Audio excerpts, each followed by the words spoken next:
paz do Senhor. Amém? O título para nossa reflexão no dia de hoje está em Marcos, capítulo 8, do versículo do 1 até o 7. E na minha Bíblia está dizendo, segunda multiplicação de pães.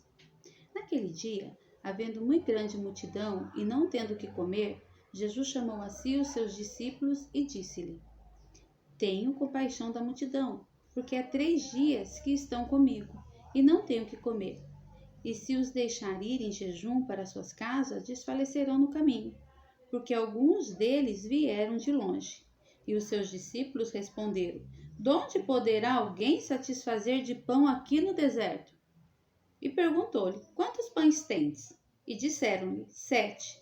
Ordenou à multidão que se assentasse no chão, tomando os 7 pães e tendo graças, partiu e deu aos seus discípulos, para que os pusesse diante deles, e puseram-nos diante da multidão. Amém? É interessante, né? Que os discípulos eles já tinham visto Jesus fazer o milagre, a multiplicação dos pães, em Mateus 14:13.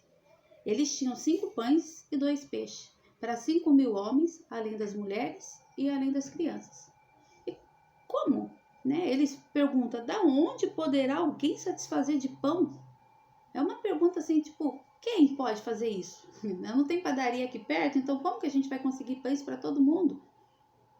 E é interessante que muitas das vezes na nossa vida, quando a gente se depara com um problema, a gente esquece dos milagres que aconteceram lá atrás.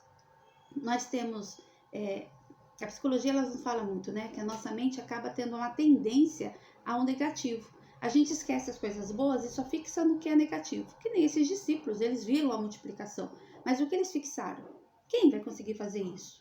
Né? Puxaram o negativo. E a gente também. Então, diante de uma situação difícil, o que a gente precisa fazer? É resgatar a nossa memória. É resgatar que a gente tem um Deus, que esse Deus nunca nos deixou, Ele nunca nos abandonou. E esse Deus, Ele nos diz lá em Isaías 41, Isaías 41, versículo 10, ele nos diz assim, não temas, porque eu estou contigo, não te assombres, porque eu sou teu Deus. Eu te esforço e te ajudo, te sustento com a minha destra da minha justiça. Então o Senhor nunca nos deixa só. Qualquer dificuldade que tenhamos, ou qualquer dificuldade que já tenhamos passado na nossa vida, o Senhor estava do nosso lado. Então a gente precisa aprender a resgatar as nossas memórias. E precisamos, assim, focar no que é bom. Tentar procurar todos os dias da nossa vida, reforçar momentos bons, situações boas, na quais o Senhor ele nos tirou de situações difíceis. Né?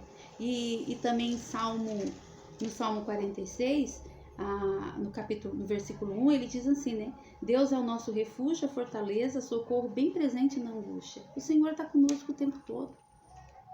Então, quando existir uma dificuldade, é só clamar o nome do Senhor.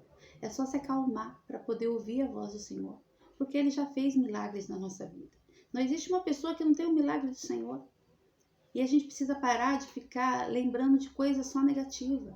Parar um tempinho cada dia, uns minutinhos que for, fazer alguns exercícios. Tipo assim, um exercício de respiração, buscar uma memória boa, prestar atenção na memória, no que você está vendo na sua memória, o que você está ouvindo dessa memória e o que você está sentindo. Se você fizer isso todos os dias, uma memória boa, você vai ver o quanto a sua vida vai melhorar.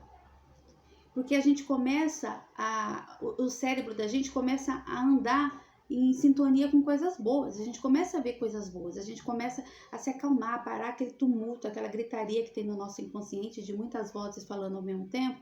E quando a gente consegue se concentrar e focar no que é bom, as coisas boas vão acontecer. Porque a gente aprende a ouvir a voz do Senhor. Amém? Então não vamos esquecer, o Senhor é o nosso refúgio, a nossa fortaleza, é um socorro bem presente nas angústias. Está com problema? Recorre ao Senhor. E não esquece, irmãos, de parar um pouquinho. Todo dia, para um pouquinho.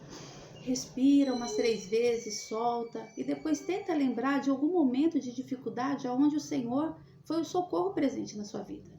Para que no momento da próxima dificuldade a gente não entre em desespero, como esses discípulos disseram. Quem é que vai resolver esse problema? É óbvio que é o Senhor. É óbvio. Então, quando a gente para ouvir a voz do Senhor falando com a gente resolve. Amém? Que Deus os abençoe. Muita paz a todos.